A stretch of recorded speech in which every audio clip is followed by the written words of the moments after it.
Je vous ai compris.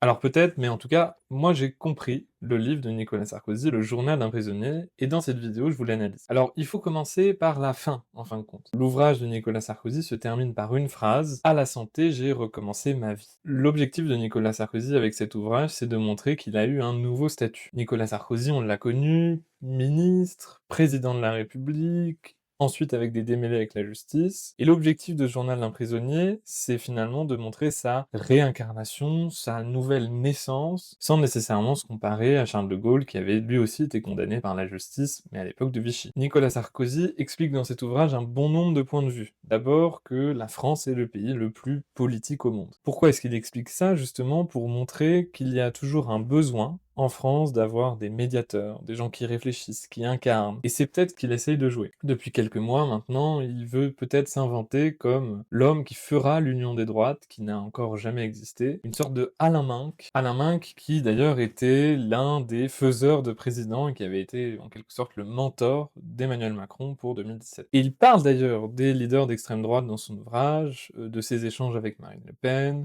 de ses discussions avec d'autres responsables politiques, ainsi que ses échanges avec le ministre de la Justice, Gérald Darmanin, qui avait dirigé sa campagne en 2016. Au fond, Nicolas Sarkozy, dans tout cet ouvrage, il parle de pénitence en se marquant au-dessus de la mêlée, à la fois au-dessus de son affaire judiciaire, au-dessus de toutes les démêlés politiques que la France connaît en 2025 et sûrement en 2026, pour incarner une sorte de nouveau guide de la politique de droite en France. Est-ce qu'il réussira?